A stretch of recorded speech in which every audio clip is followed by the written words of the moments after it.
हाँ जी बेटा, आज हम चैप्टर कर रहे हैं बाल गोविंद भक्त राम वृक्ष बेनपुरी का ये चैप्टर है। तो इन्होंने लिखा है ये इस पाठ में रेखा चित्र शैली में है ये। और इस पाठ में लेखक ने एक ऐसे पात्र का चित्रण किया है जो कबीर के आदर्शों पर चलते हुए अपने जीवन जी रहा है, अपने जीवन निर्वाह कर रहा है। इस पाठ में ग्रामीण परिवेश का बड़ा ही सुंदर चित्रण किया गया है कि गांव का जीवन कैसा होता है और कैसे लोग होते हैं। और लेखक ने यह भी बताने का प्रयास किया है कि सन्यासी जीवन का आधार केवल बाहरी वेशभूषा नहीं होती, अपितु मानवीयता होती है। और इसके अलावा लेखक ने इसमें सामाजिक बुराइयों और रूढ़िवादिता पर भी करारा प्रहार किया है। तो इस कहानी में हम पढ़ेंगे बेटा कि किस तरह से बाल गोविंद भक्त हैं। और मैं आपको ये भी बता दूं कि चैप्टर रीडिंग क्या है जो बहुत ज़रूरी होती है। इसी से आपको क्या होता है कि अच्छे से सभी प्रश्नों के आंसर आपको अच्छे से पता लग जाते हैं। तो गद्यांश आधारित होते हैं प्रश्न। तो यदि आपने चैप्टर रीडिंग अच्छे से की हुई हो तो जो गद्यांश आधारित प्रश्न है वो बहुत अच्छे से आप कर सकते हैं। तो मैं चैप्टर के ऊपर जोर डालूँगी पहले कि यहाँ आप देखो कि बाल गोविंद भक्त, यदि पूछा जाए कि बाल गोविंद भक्त हैं उनका जीवन कैसा था, उसके चरित्र की विशेषताएं, तो इसमें स्टार्टिंग में ही दिया गया है कि बाल गोविंद भक्त मंझोले कद यानी कि ना ज़्यादा लंबा और ना ज़्यादा छोटा, बीच के कद के गोरे चिट्टे आदमी थे।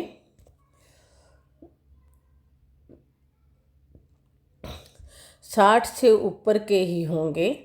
बाल पक गए थे, दाढ़ी या जटाजूट तो नहीं रखते थे, किंतु हमेशा उनका चेहरा सफ़ेद बालों से ही जगमग किए रहता था।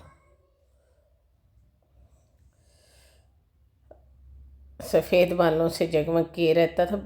कपड़े बिल्कुल कम पहनते थे। कमर में एक लंगोटी मात्र और सिर में कबीर पंथियों की सीकन पटी टोपी। जब जाड़ा आता एक काली कमली ऊपर से ओढ़े रहते। मस्तक पर हमेशा चमकता हुआ रामानंदी चंदन जो नाक के एक छोर से ही औरतों के टीके की तरह शुरू होता, गले में तुलसी की जड़ों की एक बेडोल माला बांधे रहते थे। तो इन्होंने कहा है कि रामानंदी चंदन क्या है, चंदन की एक वैरायटी है बेटा, तो वो लगाए रहते थे। तो ऊपर की तस्वीर से ये माना जाए कि बाल गोविंद भक्त क्या थे, साधु थे? नहीं, बिल्कुल नहीं थे, गृहस्थी थे वे। उनकी गृहिणी की तो मुझे याद नहीं, उनके बेटे और पोतोहू को तो मैंने देखा था। थोड़ी खेती बाड़ी भी थी और एक अच्छा साफ सुथरा मकान भी था। मतलब ये उनके पास इतना सा सामान था, किंतु खेती बाड़ी करते, परिवार रखते भी बाल गोविंद भक्त साधु थे। साधु की सब परिभाषाओं में खरे उतरने वाले। मतलब लेखक क्या कहना चाहता है कि साधु जैसे वेश यानी कि भगवा वस्त्र धारण करने से कोई व्यक्ति साधु नहीं होता, लेकिन साधु जैसे विचार हों तो वो क्या है, साधु ही होता है। तो इसी तरह से बाल गोविंद भक्त क्या थे, साधु थे। साधु की सब परिभाषाओं पर खरे उतरते थे। कबीर को साहब मानते थे, उन्हीं के गीतों को गाते, उन्हीं के आदेशों पर चलते, कभी झूठ नहीं बोलते थे। ये भी उनके चरित्र की विशेषताएं हैं बेटा कि कभी झूठ नहीं बोलते, खरा व्यवहार रखते। तो खरा व्यवहार रखते थे वे, किसी से भी दो टूक बात करने में संकोच नहीं करते। मतलब किसी से बात करनी होती थी तो संकोच नहीं करते थे और न किसी से खामखा झगड़ा मोल लेते थे। किसी की चीज़ नहीं छोड़ते और न बिना पूछे व्यवहार में लाते, कि किसी की चीज़ का प्रयोग बिना पूछे नहीं करते थे। इस नियम को कभी कभी इतनी बारीकी तक ले जाते कि लोगों को कौतूहल यानी कि जानने की इच्छा होती कि कभी वह दूसरे के खेत में शौच के लिए भी नहीं जा बैठते। वह गृहस्थ थे, लेकिन उनकी सब चीज़ साहब की थी। तो कबीर को साहब कहते थे वो। जो कुछ खेत में पैदा होता, अब ये भी है, देखो याद रखना है बेटा इस स्टैंजा को, जो कुछ खेत में पैदा होता सिर पर लाद कर उसे साहब के दरबार में ले जाते, जो उनके घर से 4 कोस दूर था। कबीरपंथी मठ मठ था बेटा, जिसको क्या कहा जाता था, साहब का दरबार। वह दरबार में भेंट रूप में रख लिया जाकर प्रसाद के रूप में जो उन्हें मिलता उसे घर लाते और उसी से गुजारा करते। तो देखो कितना उनके अंदर त्याग की भावना थी कि जितनी फसल हो जाती वो सब क्या करते, कबीर जी के मठ में ले जाते और वहाँ पर से उन्हें जितना कुछ वापस मिलता उसे वो क्या करते थे, अपने घर का गुजारा करते थे। तो इन सब के ऊपर मैं तो मुग्ध था, उनके मधुर गान पर जो सर्वदा ही सुनने को मिलते।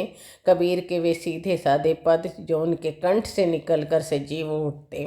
आषाढ़ की रिमझिम है, समूचा गांव खेतों में उतर पड़ा है।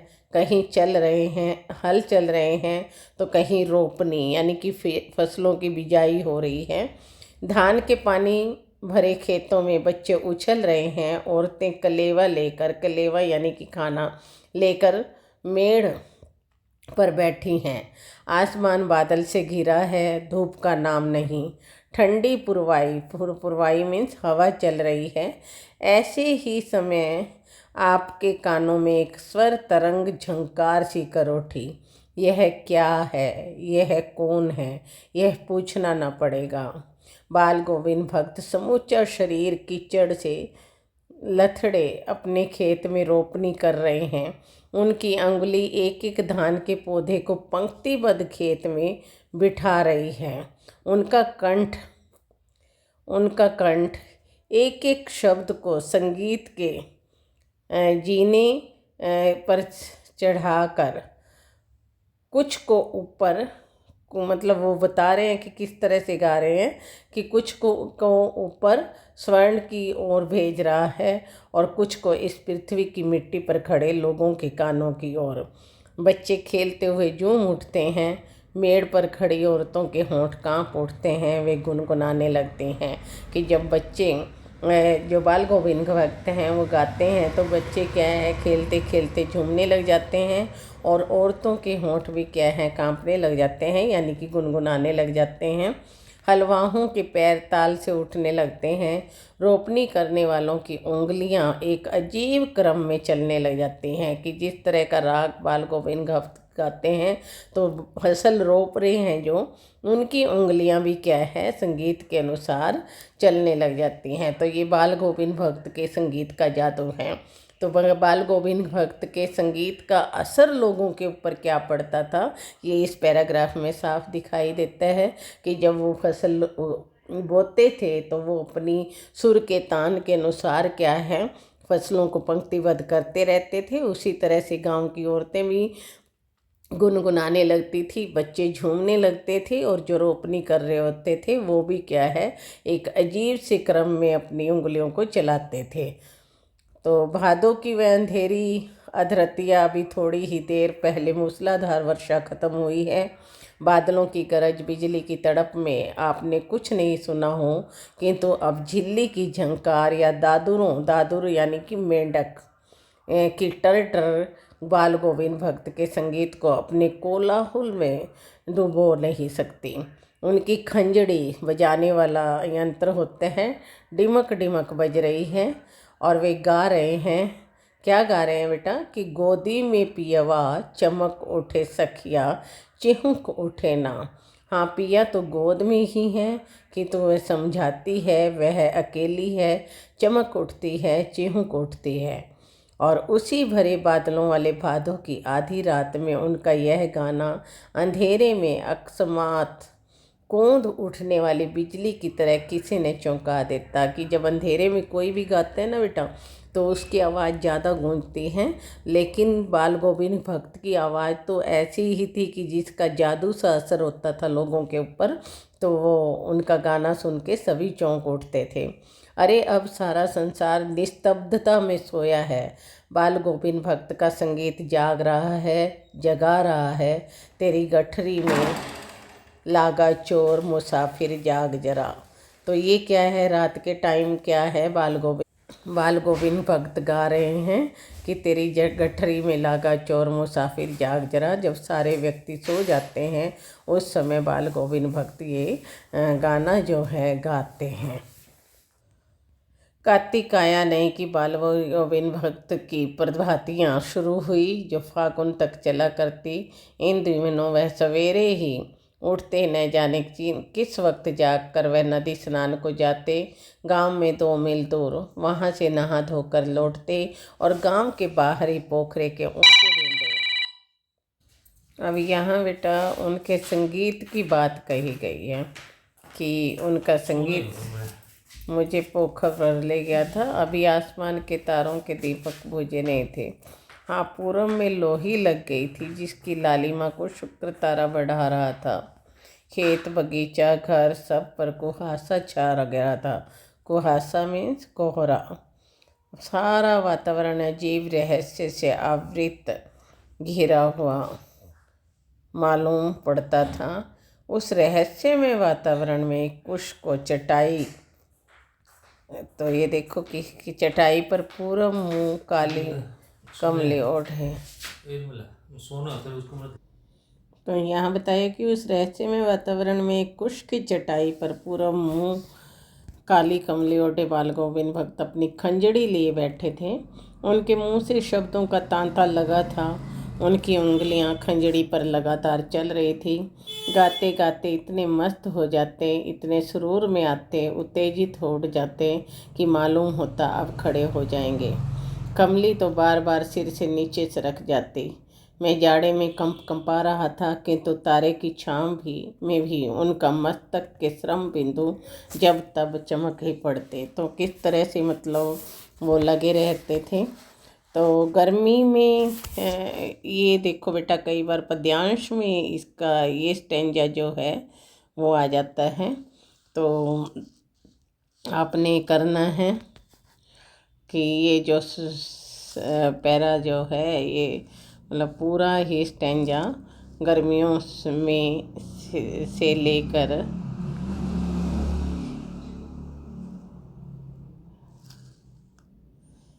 यहाँ तक, मैं कहूँगी कि ओत प्रोत तक। ठीक है बेटा। तो ये आपने देखो कि गर्मियों में उनकी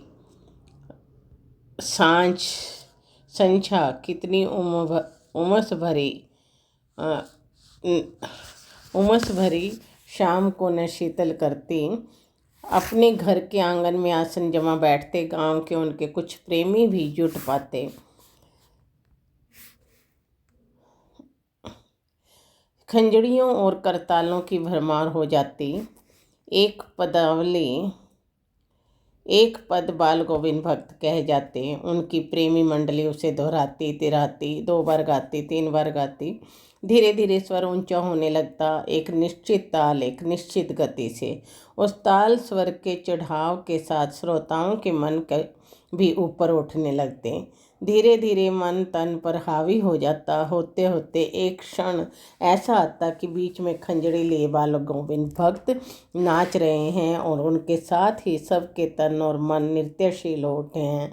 सारा आंगन नृत्य और संगीत से ओतप्रोत है। तो यहाँ पर बता रहे हैं कि बाल गोविंद भक्त इतना खो जाते कि एक वक्त ऐसा आता कि सारे व्यक्ति क्या है वहाँ पर नाच चले थे। तो संध्या का अर्थ क्या है बेटा? संध्या। ठीक है। और संध्या धीरे धीरे मन तन पर हावी हो जाना, इससे क्या अभिप्राय है कि भगत की आवाज़ में खोकर सब अपन सुध बुध खोकर नाचने लगते थे। तो भगत के संगीत को सुनकर सब उनका गाने में साथ देते और तन मन की मुक्त सुध को भुला देते। वे उनके संगीत में खो जाते। और भजन गाते गाते भगत की क्या स्थिति हो जाती थी कि भगत भी क्या हो जाते थे, वे खंजड़ी लेकर उठते और नाचने लग जाते थे। तो इस तरह से है कि भगत क्या थे कि खुद ऐसे हो जाते थे। तो बाल गोविंद भक्त की संगीत साधना का चरम उत्कर्ष पर उस दिन देखा गया। ये देखो बेटा, ये बहुत ही मार्मिक क्षण है कि बाल गोविंद भक्त जो हैं उनकी जो चरम उत्कर्ष उस दिन देखा गया जिस दिन उनका बेटा मरा। इकलौता बेटा था। वह कुछ मुँह सुस्त और बोदा सा था, किंतु इसी कारण बाल गोविंद भक्त उसे और भी मानते। उनकी समझ में ऐसे आदमियों पर ज़्यादा नज़र रखनी चाहिए या प्यार करना चाहिए, क्योंकि ये निगरानी और मोहब्बत से ज़्यादा हकदार होते हैं। उनका कहना क्या था कि ऐसे जो भोले लोग बच्चे होते हैं या जो सुस्त होते हैं, तो वो क्या है, प्यार के ज़्यादा हकदार होते हैं। तो वो अपने बेटे को बहुत प्यार करते थे। बड़ी साध से उसकी शादी कराई थी। वो तोहू बड़ी ही सुभग और सुशील मिली थी। घर की पूरी प्रबंधिका यानी कि सारा घर संभाल लिया था। बहुत कुछ दुनियादारी से निवृत्त कर दिया था, मतलब दुनियादारी से अलग हो गए थे। अब उन्हें घर की चिंता नहीं थी भगत को, बाल गोविंद भक्त को। उनका बेटा बीमार है, इसकी खबर रखने की लोगों को कहाँ फुर्सत, किंतु मौत तो अपनी और सबको ध्यान खींच कर ही रहती है। हमने सुना बाल गोविंद भक्त का बेटा मर गया। कुतूहलवश उनके घर गए, देखकर दंग रह गए। बेटे को आंगन में एक चटाई पर लेटाकर उन फूलों में से कुछ तोड़कर उस पर बिखरा दिए। वह कुछ फूल तो हमेशा साथ रखते ही थे, और उन्हीं फूलों में से क्या हुआ, तोड़कर उसके ऊपर बिखरा दिए। एक चिराग जला रखा है और उसके सामने जमीन पर ही आसन जमाए गीत गाते चले जा रहे हैं। वही पुराना स्वर, वही पुरानी तल्लीनता। घर में पतोहू रो रही है, जिसे गांव की स्त्रियां चुप कराने की कोशिश कर रही हैं। तो यहाँ क्या है बेटा, उनका जो बेटा था वो मर गया था, किंतु बाल गोविंद भक्त गाए जा रहे हैं। गाते गाते कभी पतोहू के नज़दीक भी जाते और उसे रोने के बदले उत्सव मनाने को कहते थे। तो आत्मा पर क्यों कहते थे? उनका मानना था कि आत्मा परमात्मा के पास चली गई है, विरहिणी अपने प्रेम से जा मिली, भला इससे बढ़कर आनंद की कौन बात है। तो मैं कभी सोचता यह पागल तो नहीं हो गए, किंतु नहीं, वह जो कुछ कह रहे थे उसमें उनका विश्वास बोल रहा था। वह चरम विश्वास जो हमेशा से मृत्यु पर विजयी होता है। तो बेटा ये माना जाता है कि आत्मा परमात्मा से मिल जाती है, तो ऐसे में रोने के बाद वो क्या है, शोक नहीं करना चाहिए। यही बात बाल गोविंद भक्त ने की थी। बेटे की क्रियाक्रम में तूल नहीं किया, पतोहू से आग दिलाई। तो ये एक नया काम उन्होंने किया था उस वक्त में कि पतोहू से आग दिलाई, कि तो जो ही श्राद्ध की अवधि पूरी हो गई, पतोहू के भाई को बुलाकर उसके साथ कर दिया। यह है आदेश देते हुए कि इसकी दूसरी शादी कर देना। इधर पतोहू रो रो कर कहती, मैं चली जाऊंगी तो बुढ़ापे में आपके लिए भोजन कौन बनाएगा, बीमार पड़े तो कौन एक चुल्लू पानी भी देगा। तो इस तरह से देखा कि बाल गोविंद भक्त ने बहू को अपने मायके भेज दिया, ये कहकर कि वो उनकी दूसरी शादी कर दें। उस समय में ऐसा कहना बहुत मुश्किल था। ठीक है, जब बहू ने ये कहा कि आपकी कौन सेवा करेगा, तो उनका कहना था कि तू जा, नहीं तो मैं ही इस घर को छोड़कर चल दूँगा। यह तो उनकी आखिरी दलील थी, और उनकी दलील के आगे कोई कुछ नहीं कर सकता था। बाल गोविंद भक्त की मौत उन्हीं के अनुरूप हुई। वह हर वर्ष गंगा स्नान पर जाते, स्नान कर पर उतनी आस्था नहीं रखते जितना संत समागम और लोक दर्शन। मतलब जैसा वो चाहते थे उसी तरह से उनकी मौत हुई। पैदल ही जाते, करीब 30 कोस पर गंगा थी। साधु को संबल लेने का क्या हक, उनका ये मानना था। साधु को संबल लेने का क्या हक, यानी कि किसी भी साधु को सहारे की ज़रूरत नहीं होती, उसका जीवन सादा होना चाहिए। और गृहस्थ किसी से भिक्षा क्यों मांगे, उनका ये भी मानना था, क्योंकि वो साधु भी थे और गृहस्थ भी थे।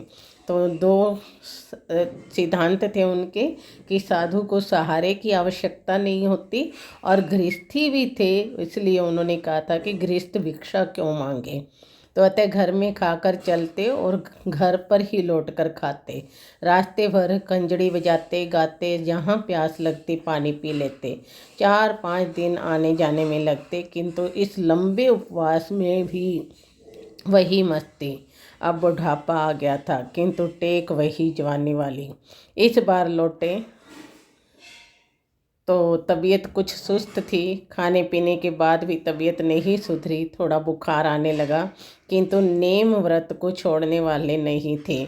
वही दोनों जो उनकी स्नान ध्यान खेती बाड़ी देखना दिन दिन छीजने लगे, मतलब कमज़ोर होने लगे। लोगों ने नहाने धोने से मना किया, आराम करने को कहा, किंतु हंस कर टाल देते रहे। उस दिन भी संध्या में गीत गाए जिस दिन उनकी मृत्यु हुई, किंतु मालूम होता जैसे तागा टूट गया हूँ। माला एक एक दाना बिखरा हुआ। भोर में लोगों ने गीत नहीं सुना। जाकर देखा तो बाल गोविंद भक्त नहीं रहे, सिर्फ उनका पंजर पड़ा था। तो इस प्रकार क्या है, एक साधु की भांति उनकी मृत्यु हुई थी। तो ये बेटा ध्यान में रखना है आपने कि इनके क्वेश्चन देखें तो बहुत इम्पोर्टेंट क्वेश्चन ये है कि पुत्र के शव के निकट बैठकर बाल गोविंद भक्त लगातार क्यों गाए जा रहे थे, और रोती हुई पुत्र वधू को उत्सव मनाने को क्यों कहा, या पुत्र की मृत्यु की भी भगत के विचार से आनंद की बात क्यों थी। मैंने पहले बताया था उनका कौन सा विश्वास सांसारिक प्राणी को मृत्यु के प्रति निडर होने की प्रेरणा देता है। तो यही था कि भगत का मानना था कि मृत्यु के पश्चात पुत्र ईश्वर के पास चला गया है, इसलिए यह उत्सव मनाने का समय है। अतः वे अपनी रोती हुई पुत्र वधू को उत्सव मनाने को कह रहे थे। और पुत्र की मृत्यु भगत के विचार से आनंद की बात थी, क्योंकि वे मानते थे कि मृत्यु के बाद क्या है, आत्मा परमात्मा से मिलती है। और मृत्यु के अवसर पर दुख नहीं प्रकट करना चाहिए। क्यों? क्योंकि आत्मा का परमात्मा से मिलन होता है, उस समय खुशियाँ मनानी चाहिए। तो वो एक सांसारिक प्राणी की भांति नहीं थे, एक साधु सन्यासी की भांति थे, और उसी तरह के उनके विचार थे।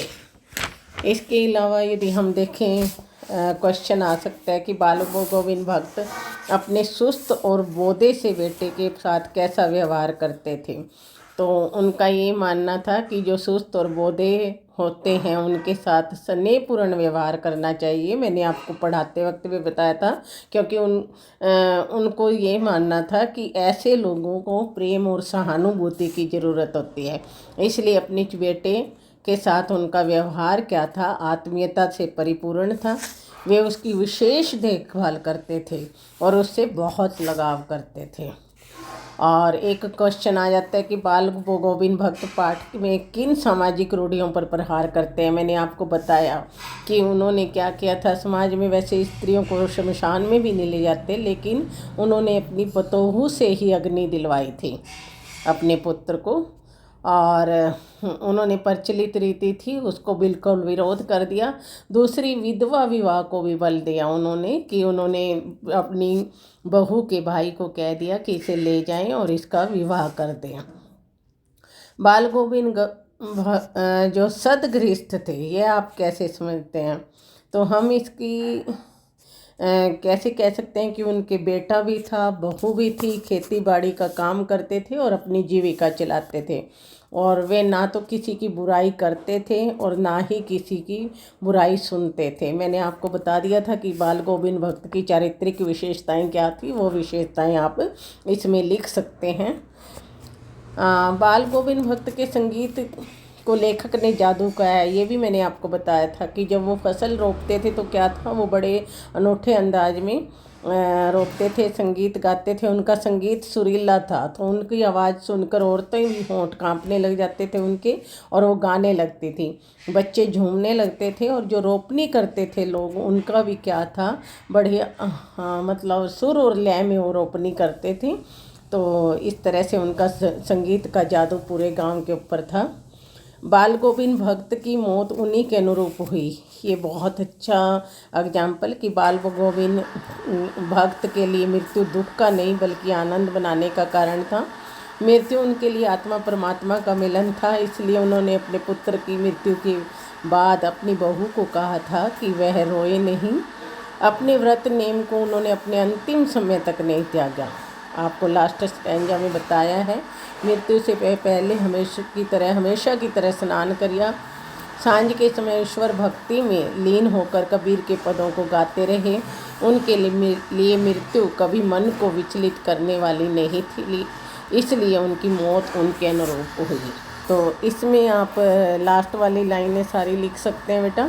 लेखक रामवृक्ष बेनीपुरी जी के अनुसार बाल गोविंद भक्त ने किस प्रकार प्रचलित सामाजिक मान्यताओं का खंडन किया, वो मैंने आपको बता दिया है कि पुत्र की मृत्यु के बाद उन्होंने पुत्र वधू की शादी के लिए कहा और उसको रोने के लिए मना किया कि वो शोक न मनाए, और उसके हाथों से ही मुखाग्नि दिलवाई। तो ये सब बातें क्या दिलाती हैं कि उन्होंने बिल्कुल उस समय की कुरीतियाँ थी जो उनका विरोध किया था। भगत की कथनी करनी में एक रूपता थी, मतलब जैसा वो कहते थे वैसे ही करते थे।